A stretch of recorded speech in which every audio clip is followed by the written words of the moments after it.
जालौर में दलित स्कूली छात्र की मौत के मामले में पूर्व उप मुख्यमंत्री सचिन पायलट का बयान सामने आया है। जोधपुर एयरपोर्ट पर पायलट ने कहा कि इस तरह की घटनाओं पर अंकुश लगाने की जरूरत है। साथ ही उन्होंने कहा कि दलित समाज को विश्वास दिलाना जरूरी है कि हम उनके साथ हैं। पायलट ने जालौर घटना पर राजनीति नहीं करने की भी बात कही है।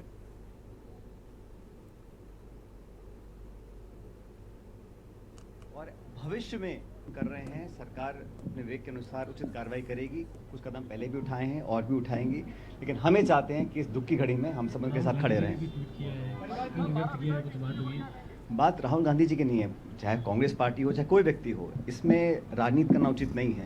लेकिन जो घटना हुई है उसका संज्ञान लेकर उसको उचित कार्रवाई करनी पड़ेगी।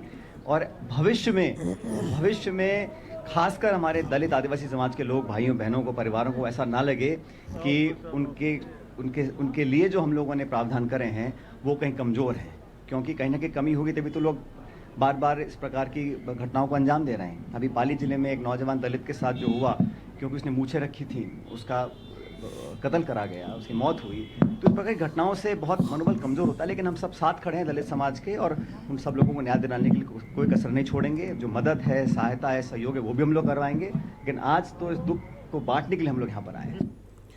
जालौर में शिक्षक द्वारा दलित बच्चे की पिटाई की मौत के मामले में प्रदेश अध्यक्ष सतीश पुनिया का बयान आया है। उन्होंने कहा कि प्रश्न खड़ा होता है कि सरकार की कानून व्यवस्था का, सरकार का इकबाल खत्म होता है तो इस तरह की घटनाएं होती हैं।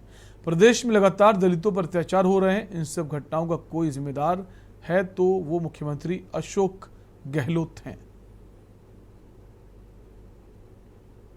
प्रतिबद्ध हों कि भविष्य में इस तरह की घटनाओं की पुनरावृत्ति नहीं हो। देखिए, घटना दुर्भाग्यपूर्ण है कि एक बच्चे की और शिक्षक की पिटाई से ये जांच का विषय जरूर हो सकता है, लेकिन बच्चा चला गया दुनिया से तो ये दुर्भाग्यपूर्ण तो है ही। दूसरी बात है कि इसकी निरपेक्ष जांच होनी चाहिए। तीसरी बात है कि इसका कोई सामाजिक पहलू है तो उसके लिए सभी जिम्मेवार लोग ये इस बात के लिए प्रतिबद्ध हों कि भविष्य में इस तरह की घटनाओं की पुनरावृत्ति नहीं हो। लेकिन प्रश्न उठता है सरकार की कानून व्यवस्था का। जब सरकार का इकबाल खत्म होता है तो अपराध की घटनाएं होती हैं, और राजस्थान में ये दुर्भाग्य है कि राजस्थान में अशोक गहलोत जी मुख्यमंत्री हैं, वही गृह मंत्री हैं, और एक के बाद अपराधों की जो फहरिस्त है, जिस तरीके से दलित समाज में उत्पीड़न की घटनाएं हुई, महिलाओं में लगातार अपराध, बलात्कार की घटनाएं बढ़ रही हैं। तो पहला प्रश्न कानून व्यवस्था का है, दूसरा प्रश्न समाज की समरसता का है, और तीसरा प्रश्न उसकी निरपेक्ष जांच का है। खबर सिकंदरा से है, जहां वर्ष 2008 में गुर्जर आरक्षण आंदोलन में पुलिस फायरिंग में मारे गए गुर्जर समाज के लोगों की याद में सामाजिक संगठन एवं Gurjar United community club international के संस्थापक गुर्जर अमित ओम नागर मावी द्वारा गुर्जर शहीद गुर्जर स्मारक पर मूर्ति अनावरण एवं शहीद स्थल निर्माण अखंड ज्योत प्रज्वलन कार्यक्रम में सोमवार को बड़ी संख्या में गुर्जर समाज के लोगों ने भाग लिया।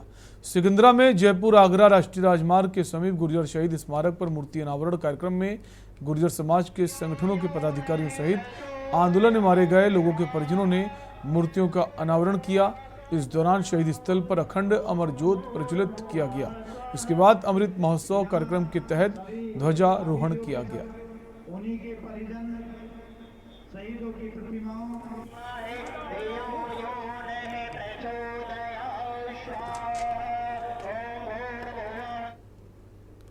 खबर धौलपुर से है, जहां राजस्थान की पूर्व मुख्यमंत्री वसुंधरा राजे ने निज निवास राजनिवास पैलेस पर स्वतंत्रता दिवस पर ध्वजारोहण कर धूमधाम से उसे मनाया।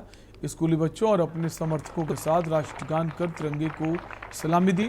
पूर्व सीएम राजे ने स्कूली बच्चों के साथ बैठकर फोटो खिंचवाए और बच्चों को राष्ट्रीय फ्लैग और मिठाई देकर राष्ट्रीय पर्व को सेलिब्रेट किया। बच्चों द्वारा राष्ट्रीय भक्ति से ओतप्रोत रंगारंग कार्यक्रमों की प्रस्तुति भी दी गई। कार्यक्रम के दौरान वसुंधरा राज समर्थक भी शामिल रहे। पूर्व की भांति पूर्व मुख्यमंत्री वसुंधरा राजे के कार्यक्रम में जिला अध्यक्ष समेत तमाम संगठन पदाधिकारी शामिल नहीं हुए। विगत कुछ दिनों से पूर्व सीएम वसुंधरा राजे धौलपुर निजी निवास पर रुकी हुई हैं। कार्यकर्ताओं से मुलाकात कर राजनीतिक पृष्ठभूमि का फीडबैक भी ले रही हैं।